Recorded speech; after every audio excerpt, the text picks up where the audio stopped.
그 다음에 인화점, 발화점, 연소 범위라는 부분이 나오는데요. 인화점은 점화원이 있을 때 불이 붙는 온도, 즉 라이터나 정전기가 직접적으로 뜨거운 에너지가 닿았을 때 불이 붙는 온도이기 때문에 비교적 온도들이 다 낮습니다. 이런 식으로 사류 위험물의 경우에는 영하까지도 내려가는 이런 위험물들이 있기 때문에 즉 이 온도에서도 불이 붙을 수 있다는 뜻이에요. 즉 니트로벤젠과 같은 경우에는 불이 붙는데 일반적인 에너지로는 잘 붙지 않고 88도씨까지는 올라가야 불이 붙는다고 치면은 이황화탄소라던가 휘발유 같은 경우에는 한겨울에도 불이 조금만 그 뜨거운 기운만 스쳐도 불이 붙을 수 있다라는 뜻이 됩니다. 그래서 가연성 물질을 공기 중에서 가열할 때 여기 밑줄 쳐주시면 좋아요. 가연성 증기가 연소 범위 하한에 도달하는 최저 온도, 이 온도 안에서 이제 점화원이 작용하게 되면 불이 붙을 수 있다. 그래서 이 온도 이상에서는 불이 붙을 수 있는 온도다라고 보시면 되겠고, 자, 이거랑 이제 뒤에 나오는 발화점을 비교해 보시면 자, 온도가 확연하게 달라지는 것을 보실 수가 있습니다. 자, 발화점의 정의는 점화원이 없어요. 라이터나 정전기나 직접적으로 불을 붙이는 물질이 없지만 왜 불이 붙느냐? 자, 주변의 온도가 그만큼 뜨겁기 때문에 불이 붙습니다. 그래서 물질을 직접적으로 불을 갖다 붙이는 게 아니라 주변이 엄청 뜨거운 상태, 열이 있는 상태에 있을 때 갑자기 스스로 불이 붙는 그런 온도라고 보시면 되겠습니다. 일반적인 현상이 아닙니다. 그래서 온도 자체가 굉장히 높습니다. 여기 34도는 예외적인 거고요. 웬만하면 180도보다 훨씬 더 높은 200도, 300도, 400도씨와 같은 꽤 높은 온도에서 일어나는 현상이기 때문에 일반적으로 우리가 볼 수 없는 만큼 인화점은 불을 직접 갖다 대기 때문에 영하까지도 언제나 불이 붙을 수 있는 위험한 온도라고 생각하시면 되고, 발화점은 열 에너지가 크게 작용하지 않는 이상 발생하진 않겠지만 주변의 온도가 이 정도까지 올라가면 불을 붙이지 않아도 이 상태에서는 불이 날 수 있다. 그런 온도다. 중요한 것은 인화점보다는 발화점이 훨씬 더 높다라는 겁니다. 자, 그래서 인화점과 발화점에서는 지금 이 책에 온도를 나열해 놓은 게 이 온도계처럼 낮은 온도부터 점점 발화점이 올라간다는 뜻으로 이렇게 정렬을 해 놓은 건데요. 앞에 인화점도 마찬가지고요. 인화점도 온도계처럼 아래쪽에 있는 위험물들이 인화점이 낮은 위험물들, 위쪽에 있는 위험물들이 인화점이 높은 위험물들이라는 뜻입니다. 자, 근데 이 시험에서는 이 인화점을 하나하나 기억하는 게 별로 의미가 없습니다. 인화점이나 발화점의 순서 정도, 몇 도인지는 크게 중요하지 않고 어떤 것보다 어떤 게 더 높은지 이런 순서나 대략적인 위치 정도만 알고 계시면 될 텐데, 인화점을 물어보는 문제는 모두 사류 위험물에 대한 문제입니다. 그래서 사류 위험물은 인화점에 따라서 분명을 구분하는데 특수인화물보다는 일석유류가 인화점이 높고요. 일석유류보다는 알코올류, 그 다음에 이석유류, 삼석유류, 동식물유류, 사석유류까지 이런 식으로 인화점이 낮은 거에서 점점 높아지는 것을 이제 확인하실 수가 있습니다. 자, 이게 안 맞는 경우도 덜어 있겠지만 대부분 여러분이 이제 1석유류부터 4석유류까지 그 사류 위험물들을 잘 구분하실 수 있으시면 인화점은 이제 품명에 따라서 4석유류로 갈수록 점점 더 높아진다라고 기억하시면 이 온도까지는 하나하나 기억하지 않으셔도 될 것 같고요. 그 중에서도 같은 품명 안에 위험물이 나왔을 때 인화점이 어떤지 구분하는 것도 실기에서는 조금 더 중요해집니다. 특히 특수인화물은 위험물이 이디아산이 있는데요. 이 중에서 이 온도계처럼 온도가 낮은 것부터 높은 것 순서대로 위험물을 나열을 하게 되면 이디아산이 이디아산 이 순서로 나열되게 됩니다. 즉 특수인화물 안에서는 인화점이 디에틸에테르가 가장 낮고 이황화탄소의 인화점이 가장 높다라는 뜻입니다. 그래서 뒷페이지에 쓰여 있는 이 내용이 사류 위험물의 경우 특수인화물부터 동식물유류 이 순서대로 인화점이 높아진다라고 보시면 되겠고, 특수인화물 안에서는 이디아산의 위험물 인하점의 순서가 이디아산의 순서로 인하점이 낮고 인하점이 높아진다라는 뜻입니다.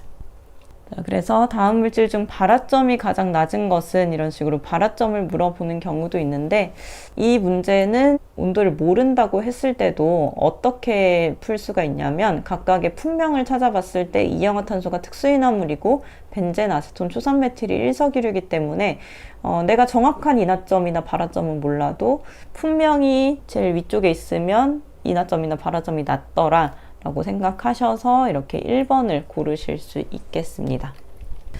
자, 위험물 기능장에서는 이 연소 범위가 조금 더 중요한 내용으로 강조가 되고 있는데요. 자, 연소 범위라는 것은 연소가 가능한 농도 범위입니다. 이 농도라는 건 가연물과 산소가 얼만큼 섞여 있는지의 그 범위인데요. 자, 연소 범위의 하한이 낮다. 그러면 이 전체 산소 중에 약간의 가연물이 있어도 불이 붙는다는 거고, 연소 범위의 상한이 높을수록, 그러니까 그 위험물이 거의 대부분, 산소보다 대부분이 위험물로 차 있을 때도 이제 위험해질 수 있다, 그런 뜻이고, 연소 범위가 넓을수록 위험하다라고 이렇게 돼 있는데, 어떤 뜻으로 보시면 되냐면, 휘발유의 연소 범위가 1.4에서 7.6%로 되어 있습니다. 볼륨 퍼센트인데요. 자, 휘발유가 공기 중에 농도가 1% 농도로 있어요. 그러면 이때는 연소되기가 어렵습니다. 왜냐하면 휘발유는 1.4에서 7.6%까지 범위 안에서 연소할 수 있기 때문에 그렇고, 자, 2%의 휘발유가 있다? 그러면 이 농도에서는 연소 범위 안에 들어가기 때문에 연소합니다. 7%일 때도 연소할 수 있어요. 왜냐하면 이 범위 안에 들어가죠. 근데 휘발유의 농도가 50%가 된다. 50%면 절반이나 휘발유가 있는 건데 굉장히 이제 농도가 높은 상태잖아요. 근데 이 연소 범위 밖을 벗어나게 되면, 또는 이 연소 범위에 한참 못 미치게 되면, 이런 경우에는 연소하지 않는다는 뜻입니다. 그래서 연소 범위의 하한이 낮을수록 위험하다는 것은 아주 약간의 위험물이 존재해도 불이 붙을 수 있다는 것이기 때문에 예민하게 그 농도에 반응을 할 수 있는 거라서 위험하다는 뜻이고요. 연소 범위의 상한이 높을수록 위험하다. 위험물이 많아지다가 어느 일정 수준 이상 되면은 산소가 상대적으로 부족하기 때문에 연소가 되지 말아야 되는데, 그것과 상관없이 산소가 얼만큼 있든 가연물이 있는 그 상태로 계속 불이 붙을 수 있는 상태이기 때문에 이제 연소 범위의 상한이 높을수록 위험하다. 즉, 그러면 연소 범위 하한이 낮고 상한이 높을수록, 즉 연소 범위가 넓을수록 위험하다. 이 내용이 이런 뜻이라고 보시면 되겠습니다. 자, 그래서 이 연소 범위들이 위험물마다 이렇게 정해져 있는데요. 이것을 외우고 그 기출문제로 가시기보다는 기출문제를 푸시다가 연소 범위와 관련된 문제가 있다라고 한다면 필요하실 때 이 내용을 찾아보면서 문제 푸시는 게 더 현명한 방법이고요. 기능장에서는 연소 범위를 외우고 있는지 물어보기보다는 위험도를 알고 있는지, 위험도의 개념을 더 많이 물어봅니다. 물과 접촉되었을 때 연소 범위의 하한값이 2.5%인 가연성 가스가 발생하는 것은 아세틸렌에 대한 설명인데요. 아세틸렌은 2.5에서 81% 연소 범위를 가진 물질입니다. 그래서 나트륨은 물과 만났을 때 수소가 발생하는데, 수소의 연소 범위는 4에서 75%고, 이나칼슘은 포스핀이 발생하는데 그 1.6에서 95% 연소 범위를 가지고 있고, 과산화칼륨은 산소를 발생하니까 산소는 불에 타지 않습니다. 따라서 연소 범위가 없습니다. 탄화칼슘은 아세틸렌이 발생하고, 아세틸렌은 2.5에서 81%의 연소 범위를 가지기 때문에 4번이 답이 되겠습니다. 다음 페이지에 보시면 이제 위험도는 별표 2개를 치도록 하고요. 기능사나 산업기사에서는 잘 나오지 않는 이 혼합기체의 연소 범위는 별표 3개를 치도록 하겠습니다. 자, 위험도는 앞에서 나왔던 연소 범위에 낮은 것을 분모로 두고 높은 것 빼기 낮은 것을 위에다 두시면 됩니다. 즉, 연소 범위를 연소 범위의 하한으로 나눴을 때 위험도가 된다고 보시면 되겠습니다. 연소 범위를 연소 범위의 하한으로 나눌 때 위험도가 된다. 그래서 여기가 하한인지 아니면 상한인지 구분을 하는 문제도 출제가 되니까 이 아래쪽이 낮은 값을 대입하는 거라는 거 잘 보시면 좋겠고요. 그 다음에 혼합기체의 연소 범위가 꽤 많이 나오는데 바로 아래쪽에 있는 문제처럼 이렇게 나오게 됩니다. 이런 문제를 풀 때는 연소 범위가 이렇게 다 나와요. 이런 식으로 메탄이 이만큼이다. 프로판은 2.1에서 9.5%이다. 근데 이 가스들이 그냥 한 개씩 있는 게 아니라 두 개가 혼합되어 있으면 둘의 어느 정도 그 중심에서 만나는 혼합기체의 그 불이 붙는 농도의 범위가 달라지게 되겠죠. 혼자 있을 때랑 다른 물질하고 같이 있을 때랑 불이 붙는 조건이 달라지게 됩니다. 그것은 이제 그 기체가 얼만큼 있는지에 따라서 달라질 텐데요. 자, 이 두 물질의 그 범위를 합쳤을 때 100이 되면 그 부피를 위쪽에 이렇게 대입을 합니다. 자, 그래서 75%랑 25%를 합치면 100%가 되죠. 그러면 V1이 75가 되는 거고 V2가 25가 되는 겁니다. 그러면 분모에는 어떤 것을 써주냐? 지금 문제에서는 연소 범위의 하한, 그러니까 낮은 값을 구하는 거기 때문에 이 연소 범위 중에서 메탄에 해당하는 낮은 값, 연소 범위 중에서 프로판에 해당하는 낮은 값을 대입하시면 우리가 구하려고 하는 게 이 L인데 L에 대한 값을 구할 수가 있습니다. 자, 공학용 계산기의 솔브 기능을 이용하게 되면 이 상태로 대입을 해도 충분히 답을 구하실 수 있지만 그게 조금 어렵거나 아니면 그 공학용 계산기를 사용하시는 것보다 뭐 이렇게 바로 이항을 해서 식을 정리해서 활용하시는 게 편하다 하시면 이 식을 쓰시는 게 더 좋습니다. 이 식이 나온 이유는 이 왼쪽의 식을 L에 대한 식으로 정리를 해서 이렇게 공식이 되는 거고요. 자, 이 100은 V1과 V2를 합한 값이라고 보시면 됩니다. 그래서 100이 고정되어 있는 상태여야 하고요. 그리고 L1과 V1은 문제에 제시된 부피와 연소 하한값, 그리고 L2와 V2는 그 문제에 제시된 부피와 그리고 그 문제에 제시된 두 번째 기체의 하한값으로 보시면 됩니다. 그래서 이게 꼭 L, 그러니까 하한값으로만 나오는 게 출제되는 게 아니라 상한값에 대해서 구하는 것도 나옵니다. 그래서 연소 하한계를 구하라고 하는지 또는 상한계를 구하라고 하는지 둘 중에 하나로 이렇게 문제가 출제되기 때문에 하한계를 구하라고 하면 이거 부피랑 이 작은 값을 고려해 주시면 되고, 상한계를 구하라고 하면 이 위의 부피랑 이 아래쪽에 큰 값을 대입해서 구하시면 됩니다. 또 이 연소 범위를 구할 때 이 항은 2개가 아니라 3개가 돼도 4개가 돼도 다 똑같이 계산이 됩니다. 그래서 기체의 종류가 3개, 4개 이렇게 여러 개 나온다고 하더라도 당황하지 마시고 3개가 나왔으면 L3분의 V3, 4개가 나왔으면 L4분의 V4 이런 식으로 쭉 더 이제 항을 추가해서 계산하시면 됩니다. 그래서 이 식과 같이 이렇게 대입을 해서 공학용 계산기로 계산해 봤을 때 나오는 값을 골라주시면 되는 문제고요. 네 번째로 인하점 측정기가 있습니다.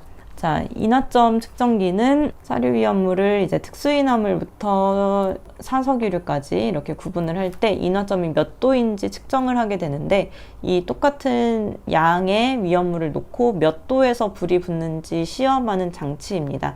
그래서 사진으로 보시면 수분 측정기랑 비슷하다고 해야 될까요? 약간 저울같이 생기기도 했으면서 뚜껑을 열어서 그 안에 위험물을 넣고 닫았을 때 그 안에서 점화를 시키면 어디에서 불이 붙는지 측정할 수 있는 이런 장비입니다. 그래서 인하점 측정기는 이렇게 뚜껑이 닫혀 있는 경우는 밀폐식이라고 하고요. 뚜껑이 열려 있는 경우는 개방식이라고 하는데요. 이 안에서 태그 밀폐식은 시험 물품을 50세제곱센티미터 넣는다. 즉 밀리리터입니다. 자, 50ml 넣는 정도, 그러니까 눈에 보일 수 있는 정도의 양이겠죠. 자, 그 정도의 양을 붓는 느낌이 들면 태그 밀폐식이 되겠고요. 그리고 2ml, 2ml는 일회용 인공눈물 정도의 양, 그 정도 양이 되는 시료를 넣고 측정을 한다 하면은 세타 밀폐식 또는 신속평형법이라고 합니다. 그리고 이 둘 중에 하나도 적용할 수 없다. 펜스키 마텐스 밀폐식 인하점 측정기를 사용하는데, 가장 이제 구분을 하셔야 될 부분은 50세제곱센티미터, 즉 50ml의 양을 넣을 때는 태그 밀폐식이고 적은 양을 넣을 때는 세타 밀폐식이다. 이렇게 구분하시는 게 중요한 점입니다. 그래서 이런 식으로 시험 방법을 이렇게 나타내고 어떤 인화점 측정기에 대한 측정 시험인가 이런 식으로 나오게 되는데요. 3mm가 되도록 조절할 것, 그리고 2.5초간 노출시키고 닫을 것. 자, 여기에서는 이런 4mm라던가 뭐 2.5초간 노출시키고 닫을 것 이런 것이 이제 다른 인화점 측정기랑 구분이 되는 방식인 것 같은데, 이 부분에 대해서는 다른 문제와 조금 더 구분될 수 있는 조건이 있는지 제가 조금 더 정리를 해봐야 될 것 같습니다.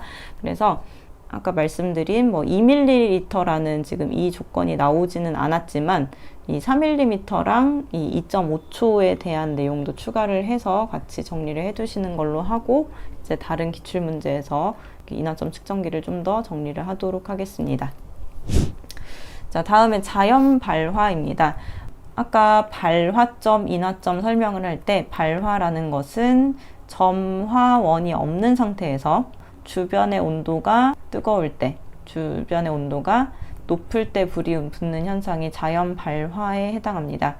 자, 그래서 자연 발화에 대한 형태는 분해열에 의한 발화, 산화열, 발효열, 흡착열, 중합열에 의한 발화 이런 것들이 있는데, 자, 우리가 위험물 기능장을 준비를 하실 때 암기할 것이 굉장히 많습니다. 그래서 지금 이 내용을 암기하시는 건 우선순위는 아니고요. 이제 문제를 풀어보시다가 이 문제가 뭐 산화열, 분해열, 중합열 이런 것들을 구분해야 된다라는 생각이 드신다면 외우시고, 일단은 암기하는 우선순위에서는 조금 밀어두셔도 됩니다. 대신 아래쪽에 있는 것을 잘 보셔야 되는데요.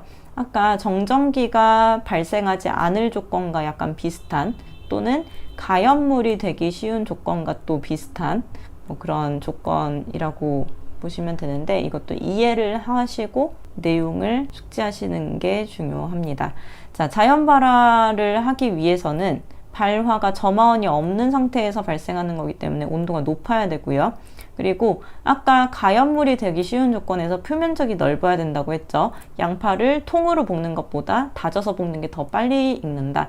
그리고 발열량이 큰 것, 자체적으로 가진 열량이 많을수록 이제 불이 잘 붙는다. 그리고 열 전도율이 작을 것, 자, 열을 전달하지 않고 그 지점에서 열을 꼭 가지고 있으면 온도가 오르기 때문에 불이 더 빨리 붙는다. 가연물에 대해서 했던 내용이고요. 자, 이 부분을 잘 보셔야 되는데, 습도가 높아야 될까 낮아야 될까 생각해 보시면 습도가 낮을 때 건조하니까 불이 붙지 않을까? 라고 생각을 하시겠지만, 발화는 이 정전기와 관련된 내용이 아니고요. 자, 습도가 높은 조건에서 미생물이 번식할 수 있고, 이 미생물이 활발해지면서 열이 발생하게 됩니다. 그래서 자연 발화의 조건으로는 습도가 높을 것 이렇게 보시면 되겠고, 또 자연 발화를 방지하는 방법으로 통풍이 잘 되게 하는 거, 주변의 온도를 낮추는 거, 그러니까 이 위쪽에 있는 조건을 반대로 해주면 되겠죠. 그래서 온도를 낮추고 열이 축적되지 않도록 해주시면 되겠습니다. 자, 그래서 자연 발화가 일어나는 물질과 대표적인 에너지원의 관계로 옳지 않은 것은 바로 위쪽에 있는 내용으로 이렇게 푸시는 문제인데요. 흡착열에 의한 발화에서는 목탄 활성탄이 있고, 셀룰로이드나 셀룰로이스에 대한 것은 흡착열이 아니라 분해열에 대한 것이기 때문에 1번이 답이 되겠고, 활성탄은 흡착열과 관련된 것, 퇴비는 미생물, 먼지는 미생물에 의한 발열, 이렇게 정리를 하도록 하겠습니다.